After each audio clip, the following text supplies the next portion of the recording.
Maxi scooter na napakalaki pero hindi pa rin consider as a big bike. May higher displacement compared sa ibang maxi scooter, ngunit hindi pa rin expressway legal. At ang presyo niya ay halos katumbas na rin ng mga big bike na binebenta dyan sa market. Ladies and gentlemen, introducing the new 2025 X-Max ng Yamaha.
Okay mga kapwa, what we have here is the dark gray metallic. Pero meron pa tong isang color na available dito sa Pilipinas, which is the bluish gray cocktail.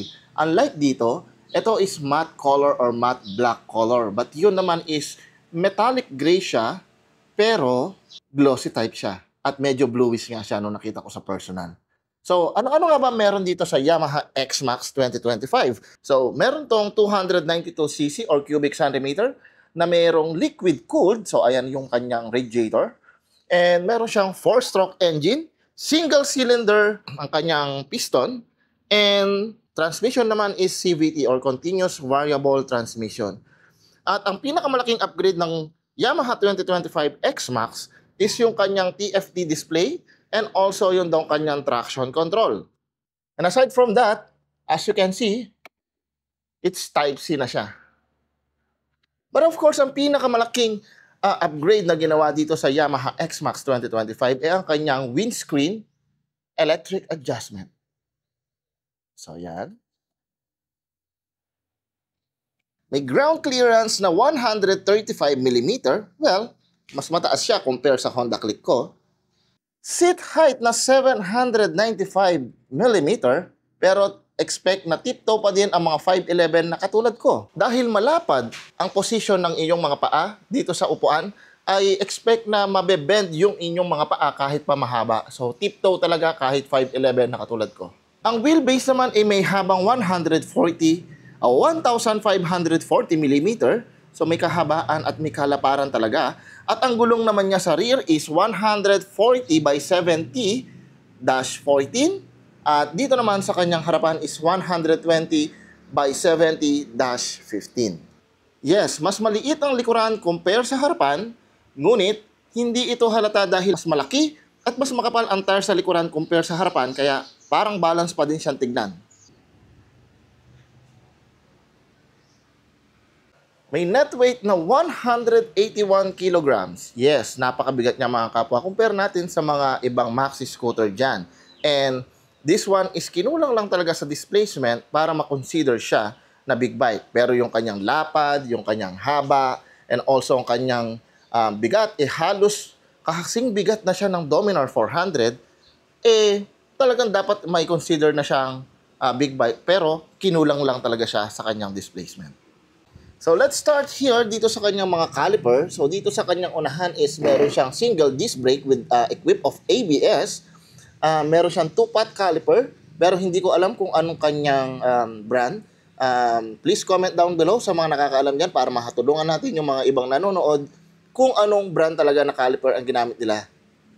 Same thing here in rear, na meron siyang single disc brake here with equipped of ABS, pero meron din siyang single pot caliper dito. So, hindi ko rin alam kung anong brand ng kanyang caliper. So by the way mga kapwa, this one and this one are aftermarket na lang siya, no? So ako na lang mismo naglagay, and also this one. Pati na rin to. I really love the design, the way how it looks ng Yamaha X-Max 2025, even the 2024, pati yung mga colors niya, no? The edges, yung pagka-aggressive niya dito sa may harapan, hanggang likuran, is andun pa rin siya. Kaya parang napaka-astig niyan tignan. Talagang simple lang siya, pero pagka tinitigan mo, is napakaganda niya. And dito sa kanyang harapan is gumagamit ng LED lights. And this is how it looks kapag ka hindi siya nakaandar yung ilaw. And this is how it looks kapag ka nakabukas ang kanyang ilaw. High beam and low beam. Dito sa kanyang likuran, they are using LED lights as well. Pati sa kanyang mga turning signal, I believe so. And then may reflector light dito. And this is how it looks kapag ka nakabukas ang kanyang ilaw. I really amazed dito sa taillight ng Yamaha X-Max. So as you can see, para lang siyang daytime running light. Kasi para lang siyang isang diretsong ganon. Hindi mo mapapansin na taillight na pala siya. Of course, same thing with the front. There's a two linear line here na palabas. And something's great and when you are looking at this daytime running light ng Yamaha X-Max. Of course, mga kapwa, I would like to emphasize this thing. So as you can see that there's a grill here for the ventilation or the exhaust ng kanyang makina.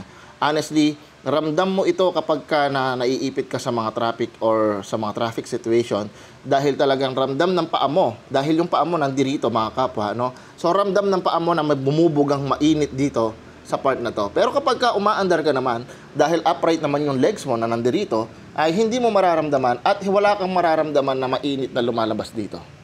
Of course, here in the front panel naman niya is, in the previous version, in 2024 version, is pwede kayong maglagay ng kung ano-ano man dito sa kabila or dito sa right side niya. However, for the 2025, since electric na ang kanyang windshield or windscreen, tinanggal na ang battery doon sa harapan at inilagay na dito. So you can access this anymore except kung tatanggalin mo siya ng tornilyo at tatanggalin mo yung mga fastener clips niya sa loob. But for this left side, still the same pa rin. So meron siyang built-in lock dito na sa susian, and also you have the opportunity to charge your cell phone using the Type-C port. Okay mga kapwa, let's check the brand tires na ginamit ng Yamaha dito sa X-Max nila, no? So they use Dunlop Scoot Smart. Yan. So when it comes to performance, I don't have any complaint when it comes sa performance ng tires na to. So never ko naramdaman na nag-i-skid siya or dumudulas siya kapag ginagamit ko siya on-road and slightly off-road. However, I haven't tried this in a rainy situation or yung basang-basang kalsada talaga because I haven't experienced na magmotor sa basang kalsada na malakas ang ulan. Although naabutan ng ulan, but it doesn't necessary na ganon kabasa ang kalsada. But for me, this tire is all good for me and I don't have any complaint when it comes to performance. Okay, let's talk about the fuel capacity. So based on my research, it has a capacity of 13 liters. So marami-rami na ito mga kapwa. At malayo-layo na rin ang inyong mararating sa isang full tank lang nitong motor na to. What I really don't like in this Yamaha X-Max is the one-sided mags na meron ang Yamaha X-Max.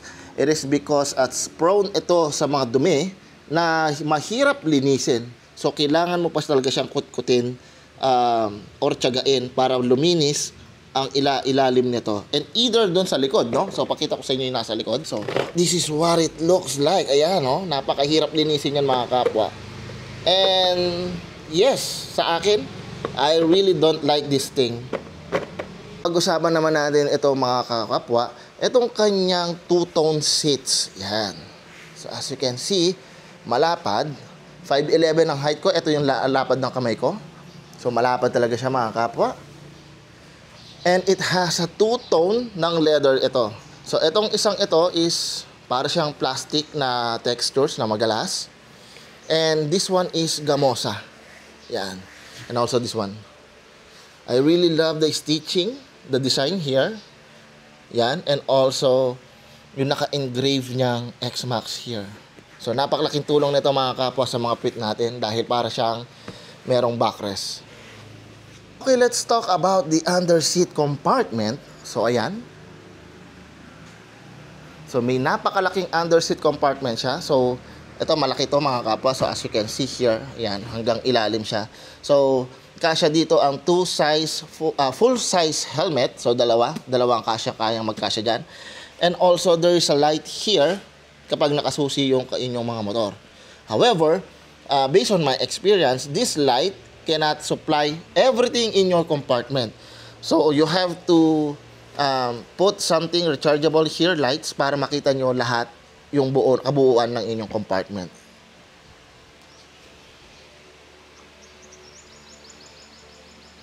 Dito sa side na to is meron din tayong grill dito for ventilation ng heat, and also yung side step niya or step nut.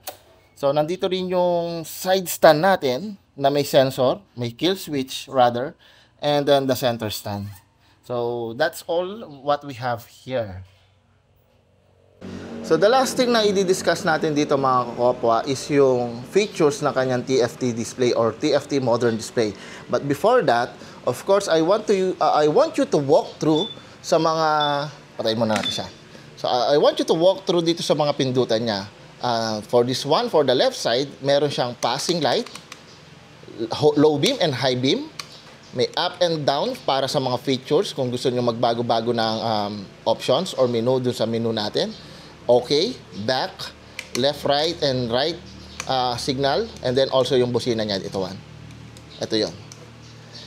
So for the right side naman is meron tayo ditong kill switch, on, start, and also switch for the hazard light. And this one is keyless system.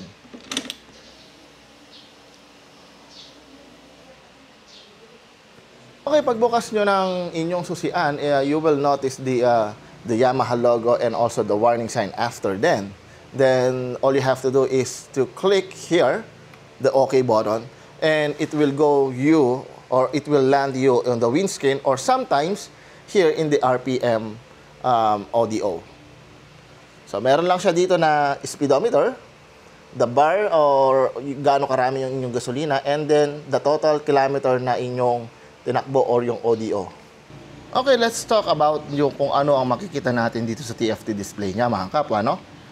So, once you press the OK, you will have the music, the windscreen adjustment, the settings, the weather condition. So, this one is I am using this weather condition lalo na kapag alam kong nag-a-approach na yung ulan. So all you have to do is connect your motorcycle or your cell phone on this motorcycle via Yamaha Connect application and let them running in the background, at kailangan meron kayong internet connection for you to be able na malaman kung ano yung update na weather system during that time. And also we have the notification. I haven't used this one. The navigation, we will talk about that later. The meter display and the audio trip. For the meter display, we have the tachometer. So, kung anong gusto nyong maging ano niya, so yan maging display niya. So, magiging ganyan or magiging meter display, so speed. So, something like that. However, my preferences, I want the tachometer. Something like this. Okay? For the settings, what we have here is the traction control. You can disable and enable the traction control. So, wala itong easy switch of the or turning off ng traction control. Unlike sa Honda, meron silang easy switch para ma-disable yung traction control. Dito you have to go to the settings and traction control and then disable the traction control.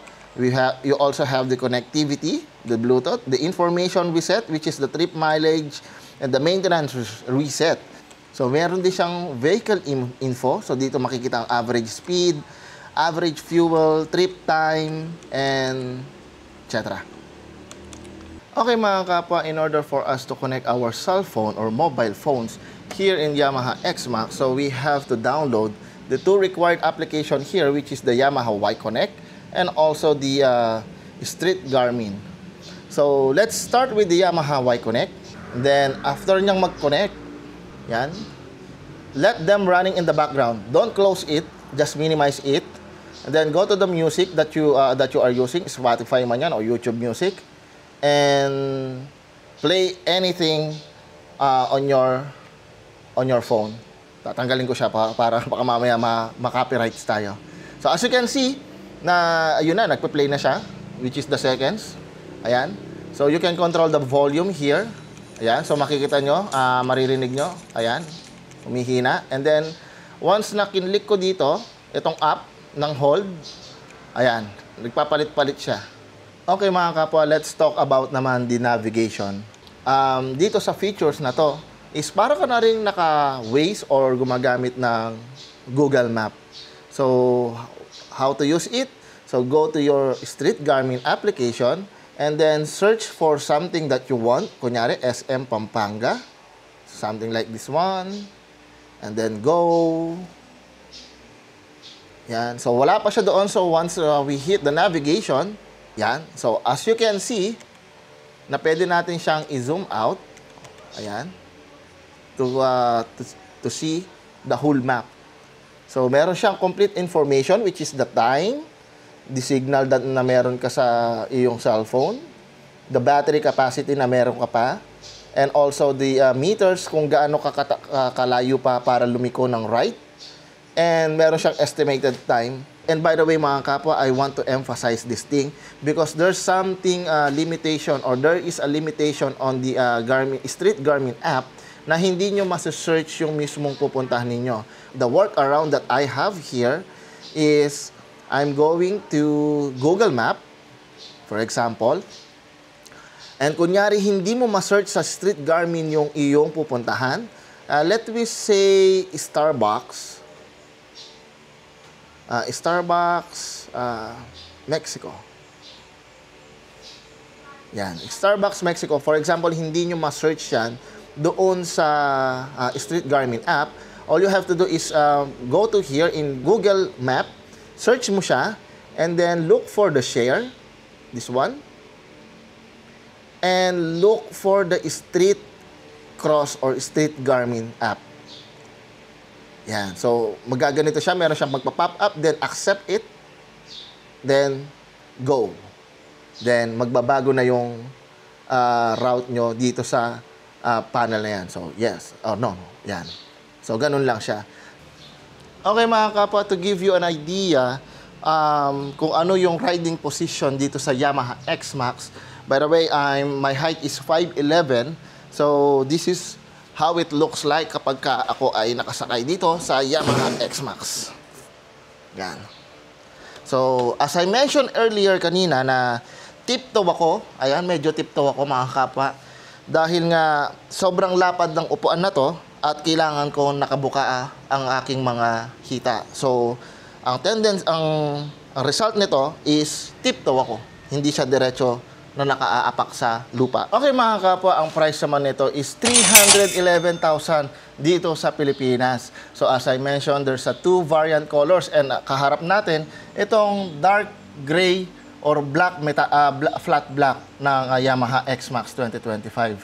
But for this price range na 311,000, of course, marami naman dyan sa market na pwede na makabili ng mga big bikes. However, this one will give you a higher displacement compared to the other maxi scooter there.